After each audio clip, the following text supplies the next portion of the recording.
O reaparecimento do Cristo. O reaparecimento do Cristo é determinado e condicionado pela reação da humanidade e deve sujeitar-se a essa reação.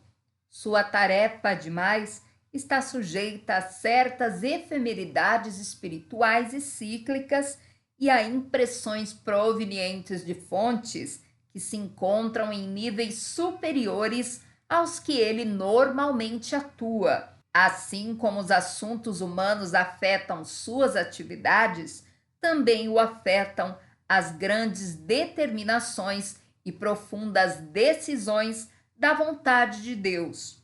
O aspecto ou natureza humana do Cristo, perfeita e sensível, responde à invocação e à demanda dos homens. O aspecto ou natureza divina responde similarmente aos impactos das energias provenientes do centro onde a vontade de Deus é conhecida. Tem que coordenar os dois aspectos, efetuando-o no momento exato.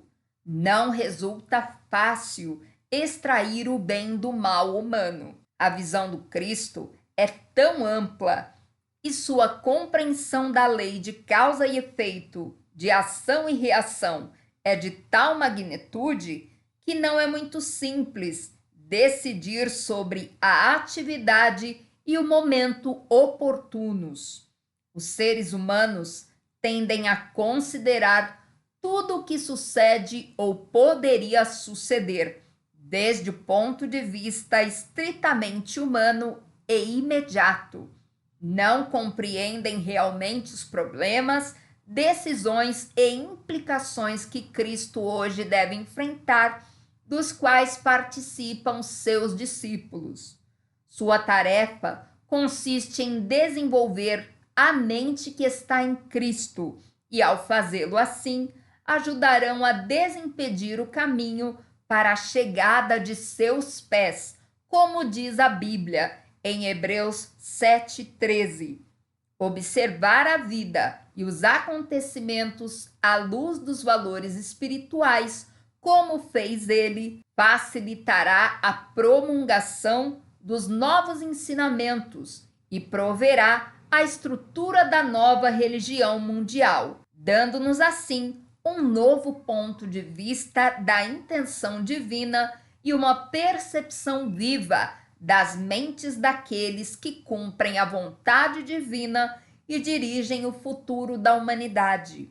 Portanto, teremos de compreender não somente a oportunidade que Cristo tem para ajudar-nos, como se diz comumente, senão também as crises e problemas que tem de enfrentar ao deparar-se com o trabalho que deve realizar. 1.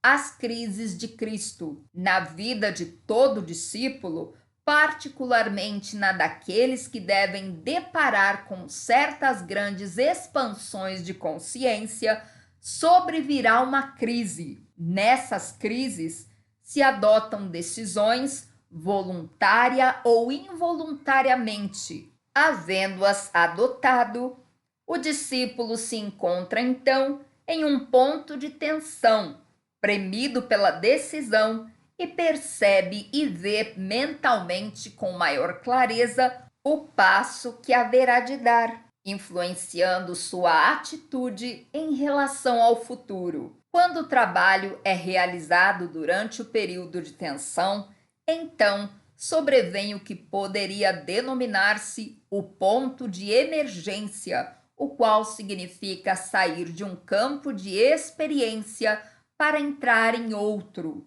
Nem o próprio Cristo pode eximir-se desta tríplice experiência, e a fim de poder melhor compreender isto, apliquemos as 3 fases, inapropriadas, por certo, às ações e reações do Cristo. As crises não existem para ele no mesmo sentido que para nós.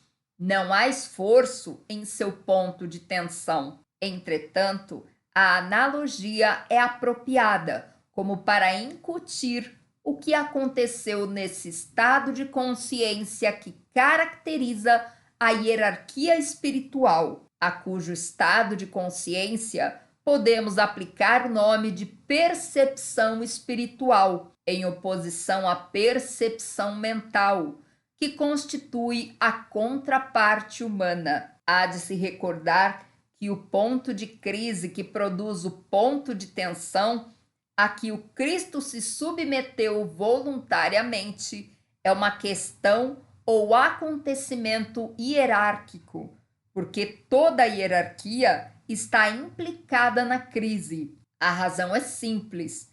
Cristo e seus colaboradores conhecem unicamente a experiência da consciência grupal, desconhecem a participação unilateral e a atitude separatista, porque seu estado de consciência é incluente e não excluente. Portanto, usando a terminologia humana, a fim de interpretar as reações divinas de Cristo e seus discípulos, há de se compreender que o ponto de crise responsável pela tensão hierárquica e pela oportuna aparição ou surgimento de Cristo foi por ele superado e pertence ao passado. O seguinte ponto de tensão dirige hoje os assuntos da hierarquia espiritual e seus numerosos grupos de colaboradores. O ponto de decisão, como é denominado nos círculos hierárquicos,